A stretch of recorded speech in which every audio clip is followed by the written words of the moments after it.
नमो अरहंतारं नमो सिद्धारं नमो वारियारं नमो वज्रायारं नमो लोये सवसाहुरं शुद्धात्मानमनेकान्तं साधुमुत्तम मंगलम वन्दे चन्द्रश्च सिद्ध्यर्थं चन्द्रश्च प्रकाशकम् मंगलम भगवान वीरो मंगलम गौतम गणे मंगलम कुंद कुंदाद्यो जैन धर्मोस्तु मंगलम सर्वमंगल मंगलम सर्वकल्याणकारकम प्रधानम सर्वधर्माणां जैनम जयतु शासनम। निर्मल ध्यान लगाए के कर्म कलंक जलाए भय सिद्ध परमात्मा वंदो मनवत गाय प्रगटे निज अनुभव करे चेतन सत्ता रूप सब ज्ञाता लक्ष्य नमो समय सार से भू।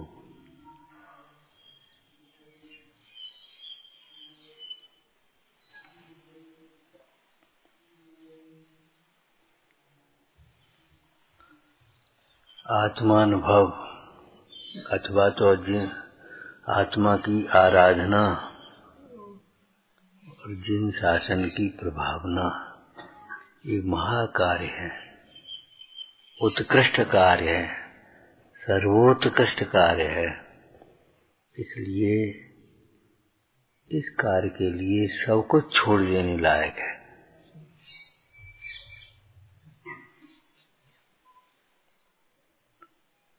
आत्म आराधना के लिए सब कुछ छोड़ देने लायक है। आत्म आराधना का अर्थ क्या है?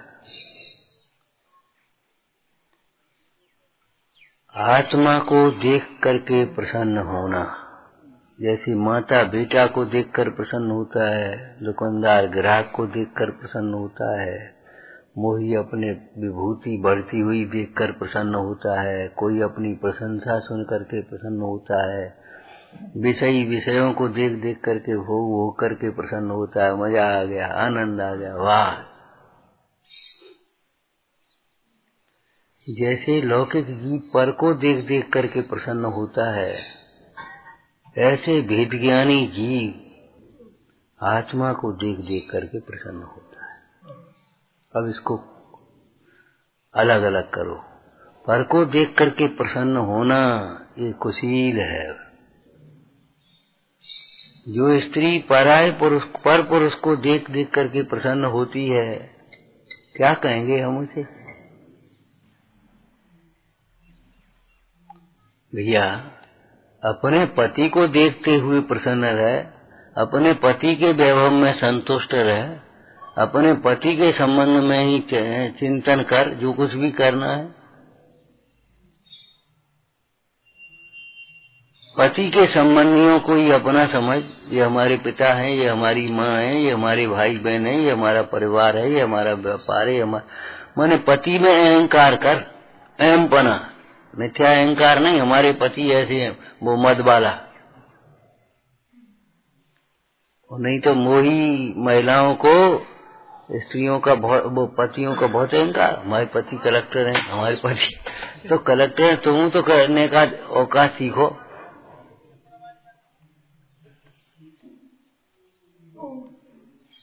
हमारे पति बहुत अच्छे वक्ता हैं, तो बेजबरनी अपने रौब गांठ रही। वो रौब गांठने की बात नहीं है, अहंकार करने की बात नहीं है, ये मद में आता है। लेकिन विचार कर, तो अपने पति में संतुष्ट हो, पति के वैभव में संतुष्ट हो। व्यवहार न ऐसे पति का बोलो, जो कुटुंब अपना है, कुटुंब परिवार है, उसे अपना समझ। अब तू अलग से अपने, ये हमारे भैया हैं, ये पति के भैया हैं। लोक में गंदी कहावत सी हो गई है, बहन का भैया चूल्हे पे, भाई का भाई।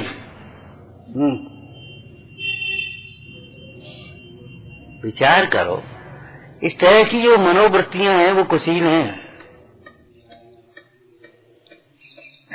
शील उसे कहते हैं जो अपने पति में संतुष्ट होता है।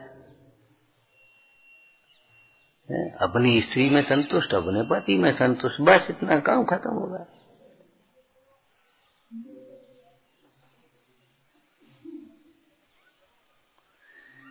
इसके अलावा अन्य की कोई कल्पना भी करता है, कितना सुंदर है, कितना वैभवशाली है, क्या लेना देना है।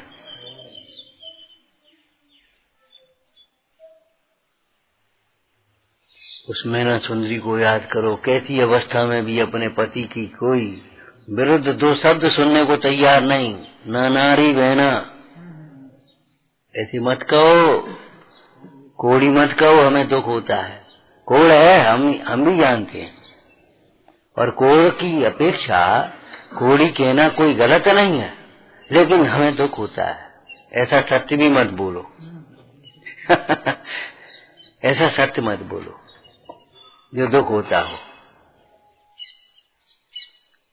अरे तुम्हारा कोई से कोड़ी देख रहे, हम तो उसे कामदेव अनहार, हम उस पर्याय को नहीं देख रहे, हम उसको वर्ण नहीं कर रहे। और सचमुच वो कोड़ पर्याय क्षणभंगुर है। पहले भी वे कोड़ी नहीं थे और बाद में भी नहीं रहे। ये सकलें देख देख करके रीझते हैं, उनको विचारना चाहिए, ये रूप अध्रुव है। जो वैभव देख देख करके रीझते हैं, इतनी बड़ी पार्टी है, अरे कछु नहीं है पार्टी वार्टी।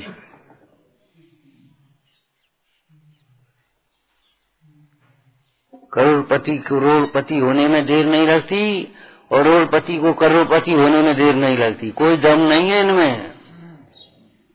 देखना है तो उस ध्रुव को देखो, वैभव को देखता है, वैभव के आधार देख। आधार क्या है? ऐसा शीलवान है, इतना विवेक है, इतना दयावान है, देखने लायक है गुण, छोड़ने लायक है दोष। लेकिन क्या करे वो मोही जी, दुख को सुख माने बैठा है, गुणों को दोष माने बैठा है, दोषों को गुण माने बैठा है।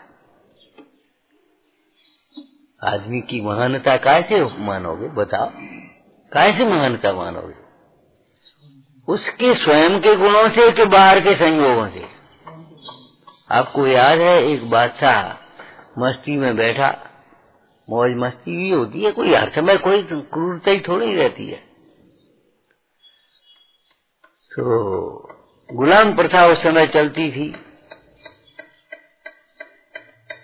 घोड़े बैल जैसे बेचे जाते, ऐसे आदमी बेच लेते थे, खरीद लेते थे, फिर मन माना काम लेते थे उनसे।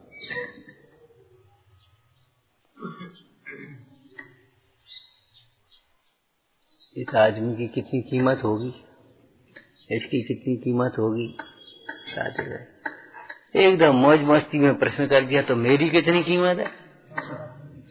मेरी कितनी कीमत है? तो बढ़िया है, बढ़िया जड़ी हुई और कड़ी हुई जैकेट पहना था। तो उसने कहा है, आपकी कीमत इतने की है। तो झल्ला पड़ा, बोले इतने की तो हमारी जैकेट है, जैकेट की तो कीमत बता रहे। क्रूर और अत्याचारी व्यक्ति की कोई कीमत नहीं। सुन करके रह गया, सच बात है। क्रूर और अत्याचारी व्यक्ति की क्या कीमत? महानता कैसे है? जन्म से नहीं, कर्म से। कर्म माने यहाँ कार्य समझना चाहिए, और कार्य माने परिणाम, वचन और चेष्टाएं, ये सब समझ लेना चाहिए। उस अंधे व्यक्ति ने, नेत्रहीन, अंधे कहना अच्छा नहीं है, नेत्रहीन व्यक्ति ने कैसे पहचान लिया ये राजा है? एक मंत्री है, ये कोतवाल है, ये सिपाही है, कैसे जान लिया? वाणी से। तो काय की कीमत होती है? काय से कीमत हुई बताओ? जो जितना हल्का होगा उसकी वाणी भी उतनी हल्की होगी।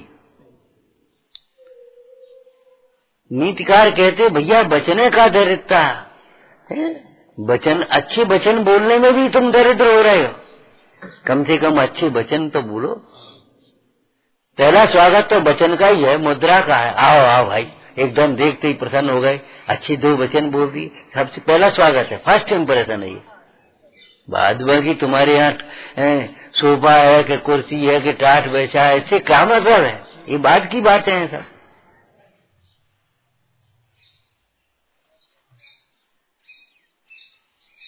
वो तो वैभव का प्रदर्शन है, उसमें है क्या मामला? आवत ही अर्थ है नहीं, जावत देन।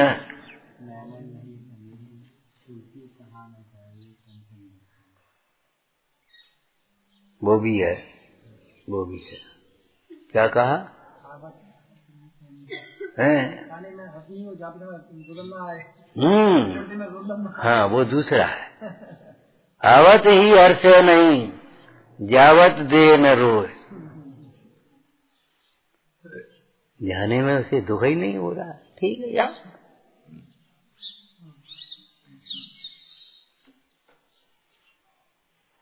अब तो बच्चे ऐसी कठोर भाषा बोलने लगे, जाओ तो गम नहीं, जाओ तो गम नहीं, जाओ चले जाओ।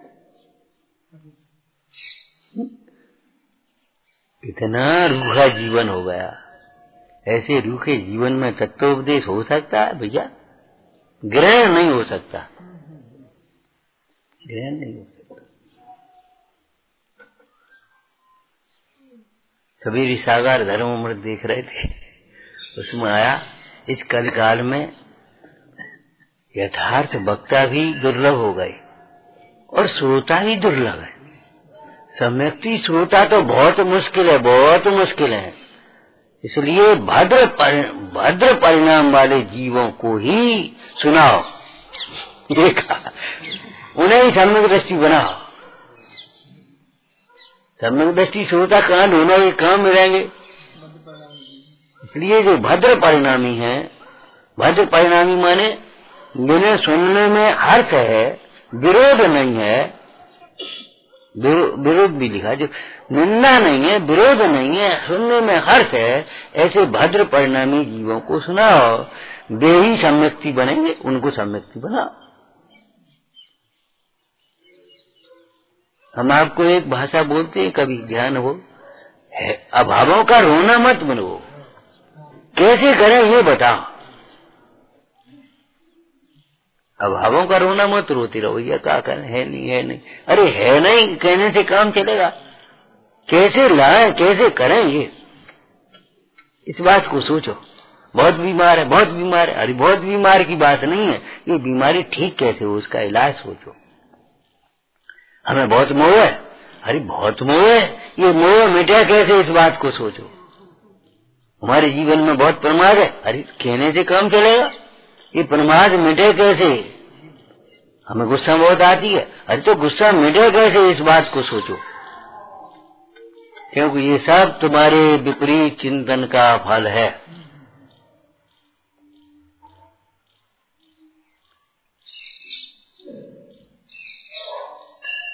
विपरीत चिंतन का फल है।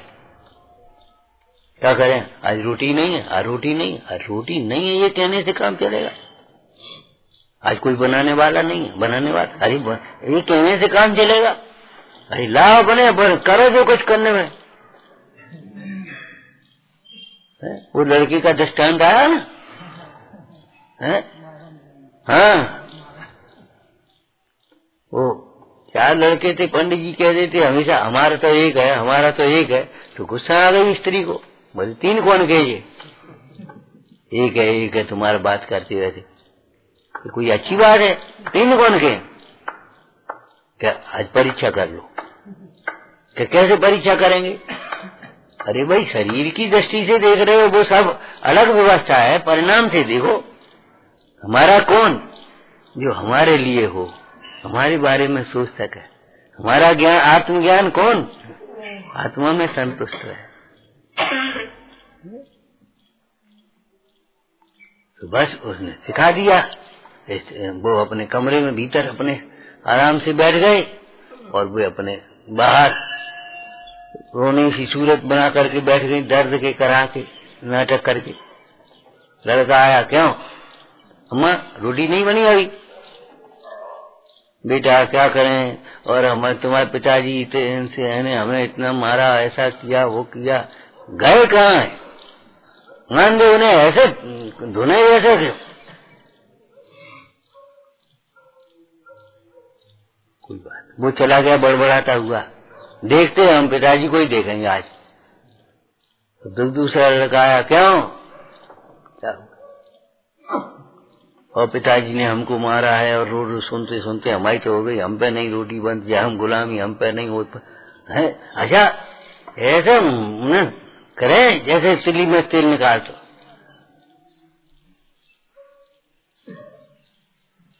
तीसरे आ गया, उसने अपनी कह दी। चौथा लड़का फिर आया, ऐसा किया है, क्यों? देखो आपके और पिताजी के बीच में हम कुछ नहीं कह सकते, भाई लोग और भी आते होंगे, सब लोग, आपको तकलीफ है, आप हमें बताओ, धीरे धीरे हम सामान निकालेंगे, बने रोटी कैसे बने इस बात को सोचो। वे निकल के आ गया, बोले कहो क्या कह रहे थे हम?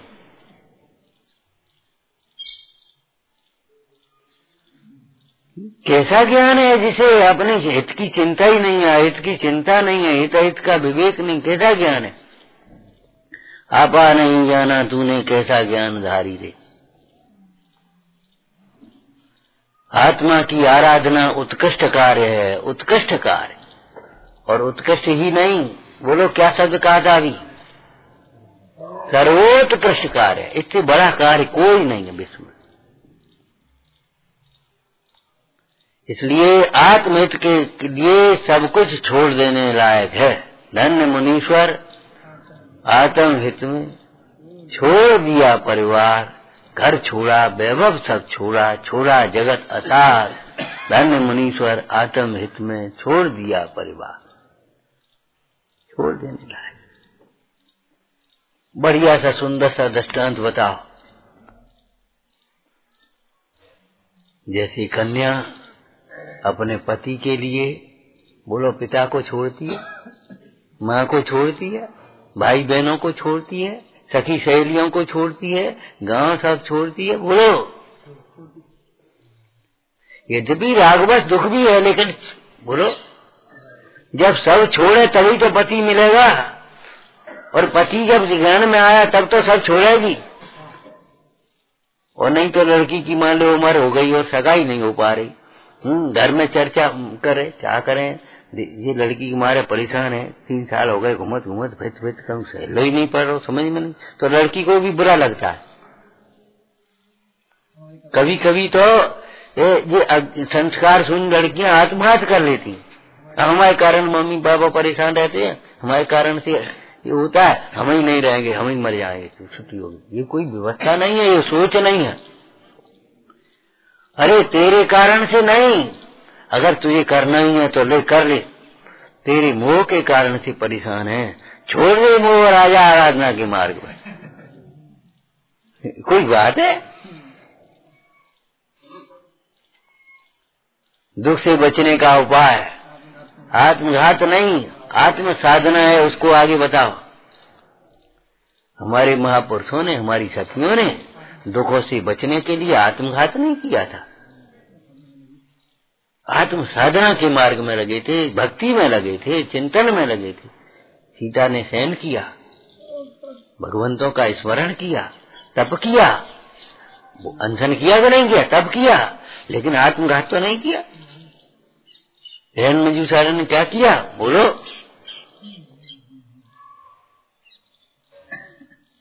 कैसे कैसे महापुरुष हुए, उन्होंने दुख से बचने के लिए आत्म साधना का मार्ग अपनाया था, दुखी होकर के आत्मघात नहीं किया था।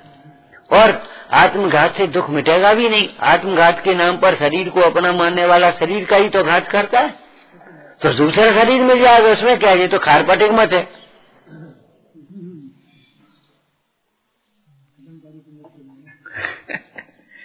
खारपटिक मत का पुरुषार्थी पाए में सुना ही होगा। वो घड़े में चिड़िया बंद है, घड़ा फोड़ दो, चिड़िया उड़ जाएगी। अरे उसके पर उस डोरी से और कील से बंधे हैं, एक घड़ा फोड़ेगा, शिकारी दूसरे घड़े में डाल देगा। ऐसे ही तुझे ये शरीर नहीं है अकेला, इसके भीतर कर्माण शरीर है, कर्म है, वो कर्म तुझे दूसरे शरीर में डाल देंगे।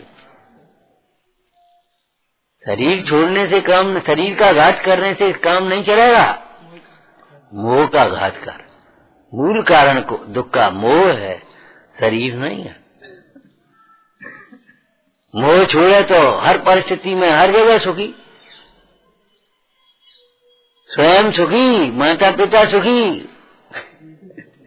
और नहीं तो स्वयं आत्मघात करके मर जाए और फिर माता पिता बेचारे परेशान हो जाए। ये भी दुखी, आकर तो मोह है उनको बेचारों को, ये तो है नहीं।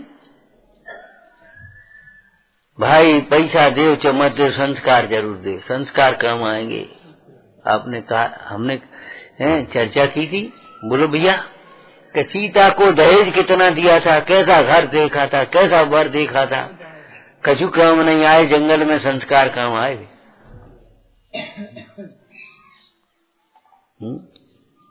सील कथा में पढ़ा, सुंदर ने जब जानी सो, अब तो ब्याह हमारो हो।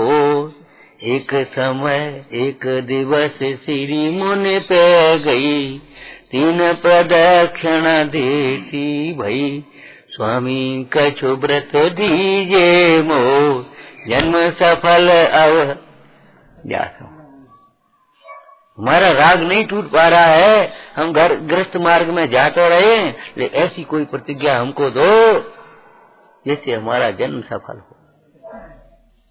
तब उन्होंने कहा, पुत्री प्रतिज्ञा करना तो ठीक है, लेकिन शील प्रतिज्ञा कर सबसे पहला, शील बिना सब निष्फल हो। और शील प्रतिज्ञा जब कही तो समझ में आया क्या, मध्य दीपक है, अहिंसा, सत्य, अचौर्य और अपरिग्रह जिसके फल में है संतोष। ये शील प्रतिज्ञा में अंतर्गत। अपने पति में संतोष का अर्थ क्या होता है? अब वो तो शब्दार्थ हो गया। अपने पति में संतोष का भी हमने अर्थ किया। अरे भाई, अपने पति के वैभव में संतोष, पति की आमदनी में संतोष, दूसरे की आमदनी देख देख इनकी आमदनी, इनको ऐसो हो रहा हो, इनको ऐसो घर है, हमारा कछु नहीं है, हमने जो घर में कभी कछ देखो ही नहीं, तो तेरा हो जाए, दोष किसको दे रही? इसमें पति का क्या दोष, पिताजी का क्या दोष इसमें? नैना सुंदरी को पुष्ट अवस्था में भी आया श्रीपाल को पता, और 8000 रानियों की पटरानी बन गई और वैभव हो गया। अरे तुम्हें ऐसा घर मिला है, तुम्हें ऐसा वर मिला है, तुम्हारे पास अब मेहनत मजदूरी करने पड़ रही है, तो कोई बात नहीं, तुम्हारा ही तो दोष है इसमें, तुम्हारा ही कर्मोदय है, इसमें पति का क्या दोष है?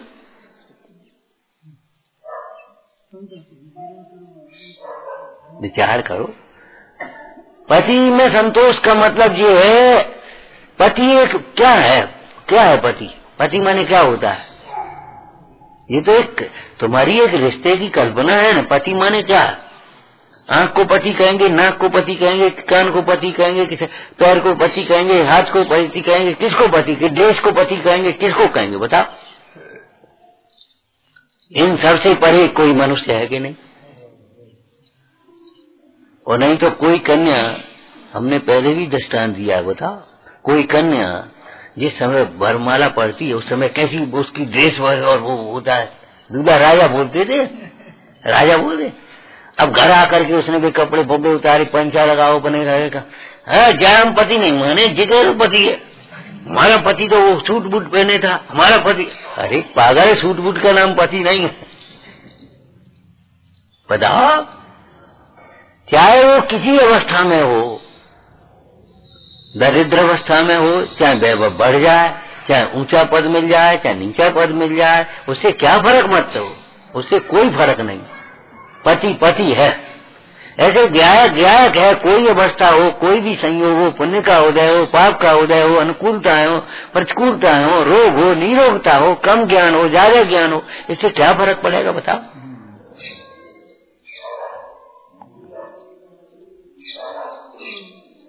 जिन पुण्य पाप नहीं कीना, आत्म अनुभव चित दीना, तिन ही विधि आवत रोके, तिन ही दुख आवत रोके।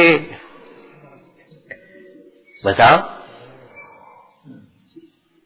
संबर लय सुख अवलोके। उन्होंने उस आत्मा का अनुभव किया जिसमें क्या पुण्य पाप के उदय नहीं है वो न्यारा है, उससे क्या फर्क पड़ता है। आत्मा आत्मा है। जीवो मंगलम, जीव जीव है। जीवो भोगमो अमुत्य करता सदैव परिमाणो भूता संसारत्थो सिद्धो सो विश्व सो डुबय। पहला क्या है? जीवो, जीव जीव है। जीव को जीव समझो, उसे बाहर के संयोगों से छोटा बड़ा हीन मत छोड़ समझो। जीव जीव है बस। तो जैसे पति को देखते हुए प्रसन्न रहना, पति का जो भी वैभव है उसमें संतुष्ट रहना है, पति की आमदनी में अपना काम चलाना, पति के साथ मिल करके है मेहनत मजदूरी करना, जो कुछ भी है करना है। अकेले की कोई इच्छा नहीं, कोई इच्छा नहीं। हमारी गुरु स्तुति में भी यही लिखा है, कछु इच्छा जाके नहीं हुई, मेघ समान सवन पे बरसे, कछु इच्छा जाके नहीं हुई, गुर समान दाता नहीं कोई। ऐसे गुरु को कोई इच्छा नहीं, ऐसे शिष्य को भी स्यात् मोक्ष के अलावा दूसरी कोई इच्छा नहीं। व्यवहार न से शिष्य के भले की के अलावा और कोई इच्छा नहीं हो। इसका कल्याण, तुम अपना कल्याण करो, हमें कोई मतलब नहीं। लौकिक में पिता भी कह देता, बेटा ठीक है तुम नहीं मन मान, जहां जाओ तहां रहो, खुशी रहो, हमें कोई बात नहीं, तुम खुशी रहो। वो तो मोह की भाषा है, खुशी रहेगा ही नहीं। जो देवशास्त्र गुरु से दूर रहेगा, तत्व ज्ञान से दूर रहेगा, समता भाव से दूर रहेगा, मोह ममता में पड़ा रहेगा, ये मेरी स्त्री, ये हमारे बाल बच्चे, ये आमदनी, ये पद, ये प्रतिष्ठा, ये भोग, ये संयोग, अपने गुरुजनों से दूर रहेगा, वो कैसे सुखी होगा भैया? गुरुजनों के समीप रह करके भी तो ज्ञानाभ्यास के बिना सुखी नहीं होगा, तो गुरुजनों से दूर रह करके कैसे सुखी होगा? जिसका छिलका उतार दिया गया है कठोर, वह बादाम का छिलका भी तो पानी में भिगोने के बाद निकलेगा। और कोई डेढ़ अकल का आदमी ये सोचे कि छिलका शायद भिगो, सीधा सजा बादाम भिगो दो, क्या करो? ऊपर का छिलका निकले बिना भीतर का छिलका कैसे निकलेगा? ऊपर का परिग्रह छूटे बिना भीतर का परिग्रह कैसे छूटेगा? ऊपर का मिथ्यात छूटे बिना भीतर का मिथ्यात कैसे छूटेगा? अग्रहित बोलो। ऊपर के पाप छूटे बिना भीतर के कैसे छूटेंगे? और भीतर के छूटे बिना क्या क्या फल मिलेगा? ये तो बताओ, खाओगे का?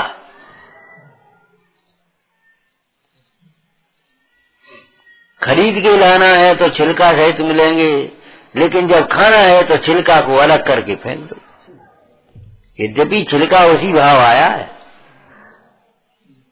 कम नहीं आओ, उसी भाव आया छिलका के नहीं।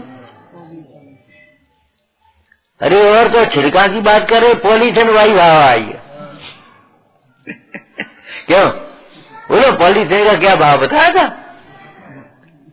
कि सब्जी के संग में तो सब्जी के भाव बिक रही है, और बादाम के संग में तो बादाम के भाव, और पिस्ता के संग में तो पिस्ता के भाव। लेकिन बता अब वो भैया ये क्या ही भाव आई है, अब इतने क्या भी पैसा लगे, क्या कैसे तोड़ दें? नहीं तोड़ो तो धरे तो सड़ जाए, हम भीतर धरी सी खा नहीं पाओगे। ये ऊपर की पैकिंग है, ऊपर की पॉलीथिन है। द्वेष से भिन्न आत्मा का अनुभव किए बिना, रागादिक से भिन्न आत्मा का अनुभव किए बिना सुखी होने की कोई विधि नहीं। आत्मा सुख स्वरूप प्रकार है, छिलका के भीतर में ही है कि नहीं है। हम ये थोड़ी करे नहीं है, लेकिन खाना है तो कैसे खाओगे? छिलका का मोह तोड़ना पड़ेगा। जैसे छोड़ दे, नहीं छोड़ो तो बैठे रहो, अच्छे छोड़ो। या इसको कैसे छोड़ दें बताओ, इस छिलके को कैसे छोड़ दें? बोलो, शास्त्रीय भाषा छोड़ बोलो। इस छिलके को बादाम से, मूल बादाम से भिन्न जान करके छोड़ो। इस शरीर को कैसे छोड़ें? शरीर के मोह कैसे छोड़ दें? कि वेद विज्ञान से इस शरीर को आत्मा से भिन्न जान करके छोड़ो। द्वेष परिणाम नहीं है वहां, लेकिन एक विधि है, क्या करें। अब बताओ, जिनने हमें पाला पोसा, जन्म दिया, खिलाया पिलाया, सब लाड प्यार किया है, माता पिता कैसे छोड़ते? तो बैठे रहो। अब इस लड़की को इतना बड़ा पाला पोसा है, बताओ, लड़के की तरह हम कैसे छोड़ दें? नहीं छोड़े तो घरे रखे हो। भाई विधि कोई है नहीं है दूसरी, बताओ। इसलिए समाधि मन में कहा है शरीर के जनक, ये शरीर की जननी, ये शरीर के कुटुंबियों, तुम भी इसे मोह छोड़ो, तुम्हें दुखी नहीं होना है। तो शरीर तो छूटेगा, उसका समय आ गया। अब मोह करोगे तो मोह करने से ऐसा तो नहीं है वो रुक जाएगा, छूटेगा। पहले ही अगर मान लोगे शरीर छूटेगा तो तुम अशांति से मर सकोगे, और नहीं तो को हाया करके मरोगे तो है।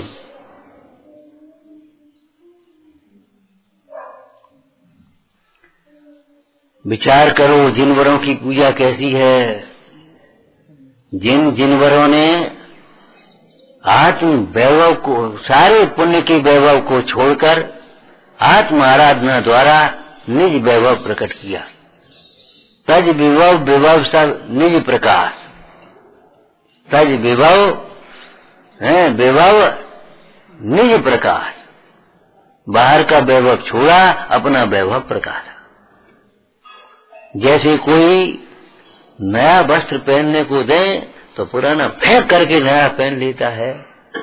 बोलो, कोई निवली खा रहा हो और बढ़िया आम लाए और समझ ले आम खा, निवली थूक करके आम खाने लगता है, बताओ कौन कहेगा? कहने की जरूरत पड़ेगी। ऐसे जिन्होंने निज वैभव देखा, वे वैभव को धूल के समान समझ करके छोड़ देते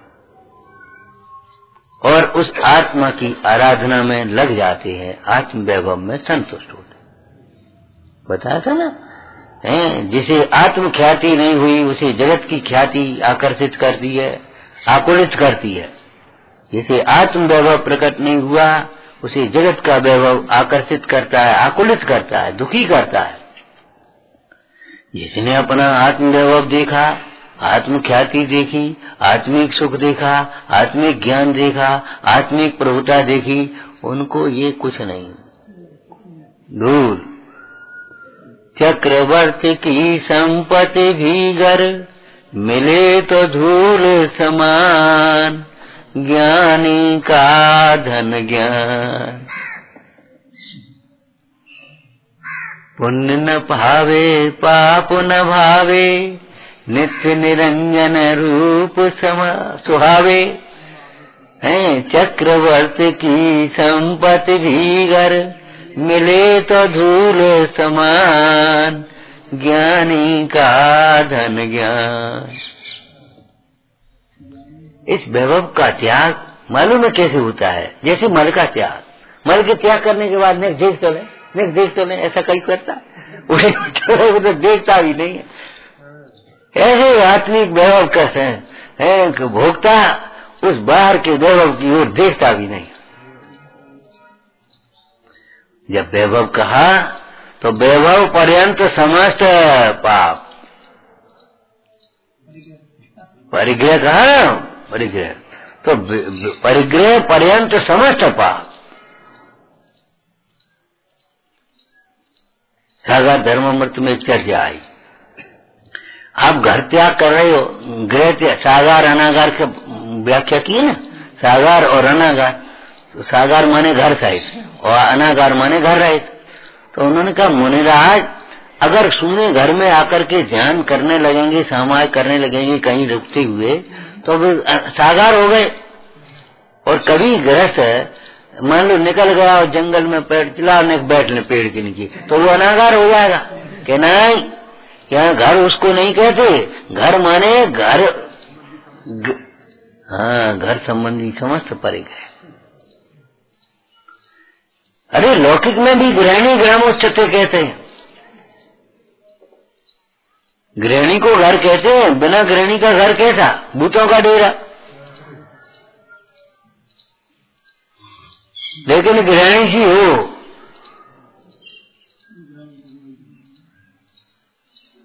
हमारे मौसी बोलते, मौसी मौसी, मौसी का मूल अर्थ क्या? मासी है, गुजराती मासी बोलते, माँ के समान। और गांव की कहावत भी बोलते, माँ मरे मौसी जी है जो मौसी सी हो। माने उसका अर्थ क्या है? तो वैभव माने वैभव नहीं, घर माने घर नहीं है एक लेना पर्यंत। दूसरी बात, वैभव माने वैभव नहीं अकेला, वो तो पर्यंत हो गए 5 पा, लेकिन वैभव माने वैभव नहीं। क्या लेंगे फिर बता? वैभव के लक्ष्य से होने वाला मोह, वैभव के लक्ष्य से होने वाला मान, वैभव के लक्ष्य से होने वाला क्रोध, वैभव के लक्ष्य से होने वाला राग। श्री गुरु तो परद्रव्य का त्याग अधिवसान के त्याग के लिए कराते हैं। कहेंगे परद्रव्य का त्याग करो, और कराएंगे किसको? परद्रव्य को अपना मानने का त्याग, परद्रव्य में सुख की कल्पना का त्याग, इसका नाम परद्रव्य का त्याग है। परद्रव्य को दुख का कारण मानने का त्याग, इसका नाम परद्रव्य का त्याग है। परद्रव्य का त्याग का अर्थ अब क्या है? शास्त्रीय अर्थ, परद्रव्य के लक्ष्य से होने वाले मोह राग द्वेष का त्याग, उसका नाम परद्रव्य का त्याग। और अगर मोह राग द्वेष का त्याग नहीं हुआ तो अकेले परद्रव्य के त्याग को धर्म का कारण भी नहीं कहा जाता, सुख का कारण भी नहीं होता। परद्रव्य के त्यागने से थोड़ा ही काम चलता है। जैसे एक बालक शैतान है, शैतान बालक से माने कभी वो काम में लगी, बार बार वो परेशान कर दो, डर तो जा, मरतब तो नहीं है, कहूं चला तो जा कहीं ने देर को, ठीक है ना। तो अब शब्द क्या बोले हैं बच्चे से, अब उसको लग गई, सो चला गया, मजा करके कहीं घूम लेना। अब थोड़ी देर बाद वो माँ कह रही, कहाँ चलो गो, कहाँ गो, देखियो तो अबे तो नहीं आओ, कहाँ चलो गो, कहाँ निकल गो, नहीं देखो तो नहीं, कहे तुम ही तो कह रहे थे। अब उसको ढूंढ ढांड करके ले आए, क्यों कहाँ गए थे? तो वही ना तो कही थी, हमने जो कही थी, तो क्या कही थी, देखो रिकॉर्डर। अरे रिकॉर्डर वाले नहीं काम रहे, रिकॉर्डर वाले धर्म मार्ग को पर अभिप्राय समझने के लिए रिकॉर्ड से नहीं समझोगे। हमने ये कहा था कि इस उपद्रव को छोड़, खोटी आदतों को छुड़ाने की कहा था हमने, ये थोड़ी कहा था तू भग जा।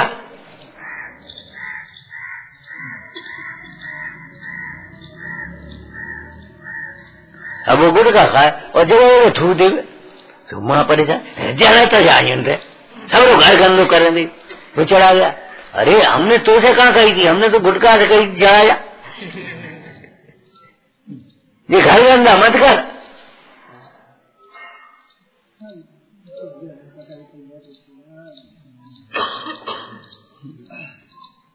मतलब बहुत लोगों की ये कल्पनाएं चलती रहती हैं, इतनी बुरी कल्पनाएं होती हैं, हमारे मारे सब परेशान होते हैं, हमारे मारे सब। अरे पागल, तेरे बिना तेरे से कोई परेशान नहीं होता, तू तो आत्मा है। तेरी गंदी आदतों के कारण परेशान होता है, तेरे आलस्य के कारण परेशान होते हैं। अबे साहब तैयारी नहीं भाई, हम ठाड़े हो गए, अब बताओ रोटी ठंडी हो रही है, आई नहीं। तो वो तेरी गंदी आदतों के कारण परेशान होते हैं, तेरे कारण परेशान होते, बता। तो गंदी आदतें छोड़ता नहीं है, और तू भैया तेरे गुरुजन तेरी गंदी आदतें छुड़ाते हैं। माँ को कैसा बात्सल्य होता जानते हो, बता। छोटे बच्चे का दृष्टांत जो हमने दिया, बता। हाँ, वो माँ, वो बच्चा पलने में खेल रहा था ना, और ने माँ काम में लग गई, तो ध्यान नहीं दे पाया, उसने लैट्रिन कर ली और ऐसे ऐसे पांव फैलाए, सुबरी सा निगाह बुरे। बच्चे को तो ज्ञान नहीं उसका, बोल है अव्यक्तवाद। तो अब माँ आई, उसने देखा, ये भगवान, और रो रहा, भूख भी लगाई उसको, तो रो रहा। अब क्या करे, तो उसकी गंदगी को साफ भी करेगी और उसको छाती से लगाए। गंदगी को साफ करके छाती से लगाए, उसको माँ कहते। तो मेरी गंदी आदतों को छुड़ा करके तुझे छाती से लगा, उसको माँ है बोला। जिनवानी माँ क्या कर रही बता? ये धो रही है या फेंक गया जो गंदे हो गए या कुछ हुआ? अरे कुछ हुए? माँ की वात्सल्य को देखो, माँ की ममता को देखो। तो वैभव का त्याग का अर्थ क्या है? मोह का त्याग। वैभव के त्याग के बिना मोह का त्याग होता नहीं, और मोह के त्याग बिना वैभव का त्याग सार्थक नहीं होता, सफल नहीं, कोई मतलब नहीं, प्रयोजन नहीं समझे तो।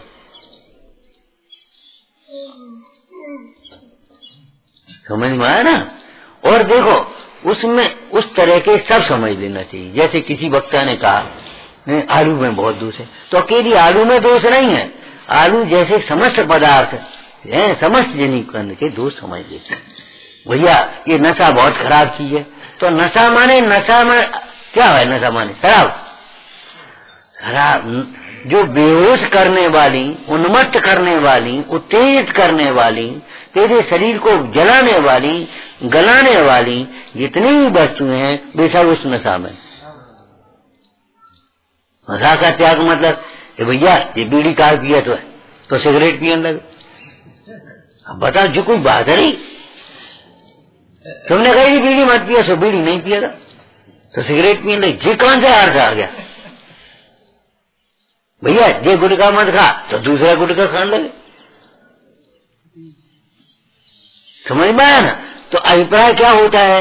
तत्संबंधी उसकी समस्या भेद प्रभेद उसमें अंतर्गर्भित हो गए। जैसे मुंडाज को वस्त्र का त्याग, तो वस्त्र का त्याग माने सूती वस्त्र का, के ऊनी वस्त्र का, के रेशमी वस्त्र का, के चर्म के वस्त्र का, के टाट के वस्त्र का, काय का त्याग है? कि समस्त वस्त्रों का त्याग है। दिगंबर आ गया उसको ना।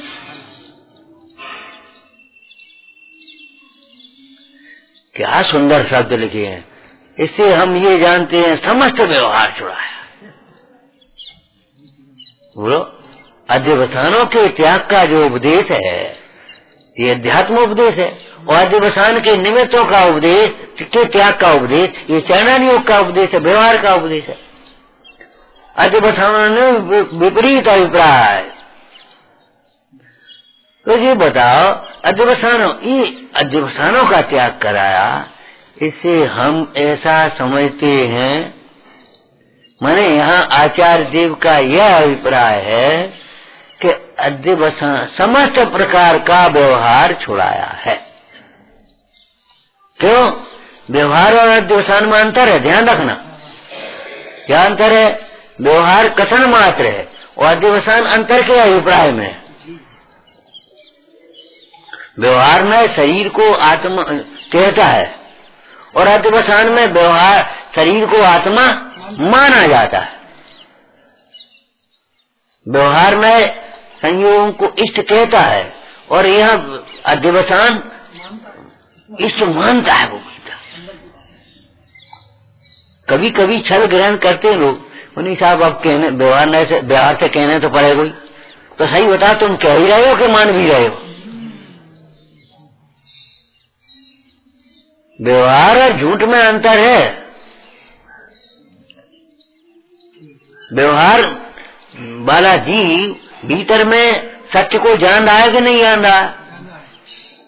जैसे मान लो किसी से ने, अब व्यवहार में लोग व्यवहार में क्या करें, वो फलानी चीज है ना भैया, अब उसको मालूम है और जी खराब कर देगा, जी ले जाएगा, जी उन्हें लाठी देना, अभी यार जी लड़ेगा, भैया है नहीं लाठी, कहोगे आप कि नहीं कहोगे? तो झूठ बोला है। क्यों? भीतर में जान तो रहे लाठी है, लेकिन लाठी इसके लिए थोड़ी तुम लाठी चलाओगे मरोगे। देना हमारी लाठी, अरे नहीं देंगे, है नहीं, अरे भीतर दरिए लेकर मुंह मिल नहीं रही है। अभिप्राय क्या है? लाठी के द्वारा होने वाली लड़ाई को रोकेगा कि नहीं रोकेगा? तो लाठी पकड़ा देगा, कि तुमने खिलाड़ी दी उसे दे दी हमने। तो सही भी कहेंगे तुमने दही काय को। तो लोक व्यवहार में भी अभिप्राय का ग्रहण होता है, पर वस्तु नहीं है, नहीं है ये समझते हुए है, वो है ये समझते हुए नहीं है ये कहना, ये व्यवहार न है, प्रयोजन परक है। और नहीं है और समझना भी ये नहीं है, तो फिर क्या मतलब चलेगा? शरीर मेरा है कह रहे हो और मेरा मान भी तो रहे हो, ये व्यवहार मेरा है कह रहे हो और मेरा मान भी तो रहे हो। एक सज्जन है, एक साधर्मी मिल गया शाम के टाइम में, बस में आ रहे थे, बोले भैया अब इतनी रात हो गई, अब कहाँ जाएंगे, क्या करेंगे, वो तो दूर। अरे कोई बात नहीं, अपना घर तो है। अब कह रहे हैं अपना घर के नहीं, चलो घर चलो, घर रुकना, सवेरे चले जाना, घर है आराम से रुको, अपना घर है। तो अपना घर कह रहा कि नहीं कह रहा? तुम्हें क्या तो है कि नहीं है? भाई अपना घर है, उसका अभिप्राय क्या है?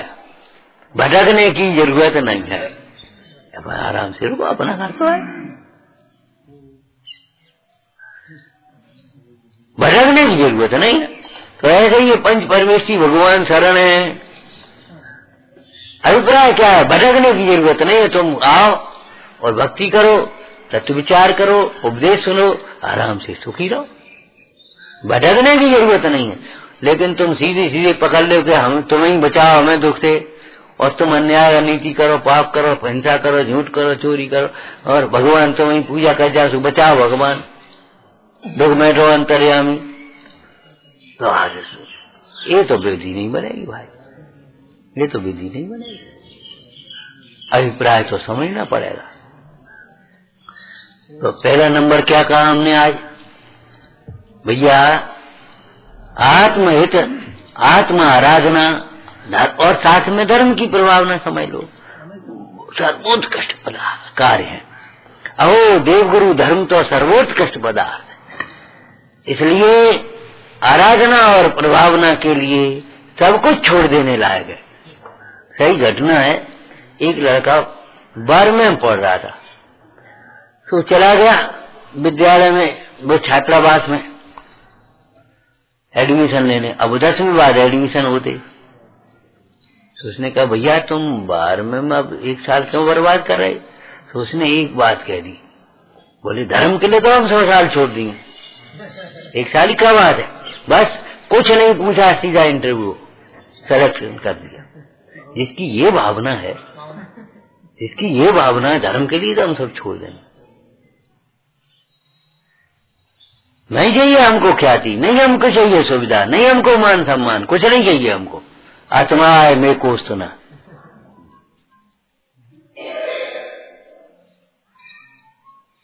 ऐसा जीव उस परम दशा को प्राप्त कर ही लेगा, निश्चित करेगा। तो जिन वरों का दृष्टांत दे करके हैं आत्म आराधना की उत्तम विधि बताई, हे भाई तू कहाँ अटका है, तेरे है का, तेरे है का? ये खंड का वैभव छोड़ करके आत्मा की आराधना में लगे थे, और तुम नेक नहीं छोड़न चाह।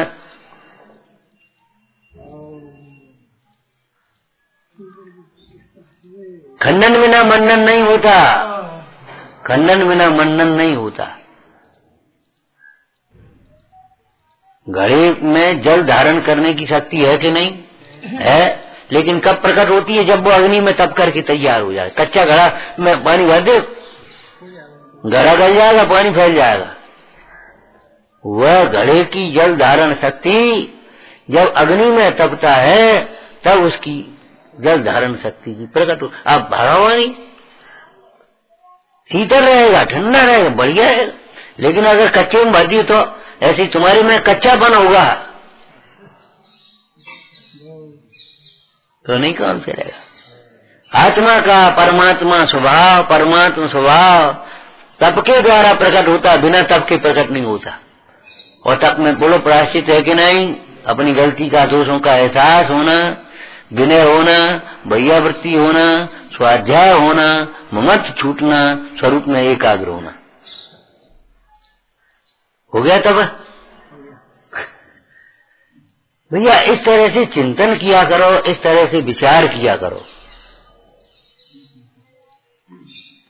ओम नमः सहजानंदी शोध स्वरूपी अविनाशी में आत्म स्वरूप। सहजानंदी शोध स्वरूपी अविनाशी में आत्म स्वरूप। सहजानंदी शोध स्वरूपी अविनाशी में आत्म। स्वानुभूति से घिरी मम स्वानुभूति हरि विमल धारा जैन आनंद अमृत से भरी बहावती गागाधि विकल्प तोरे मां सरस्वती प्रतिभावन। जय हो जय हो।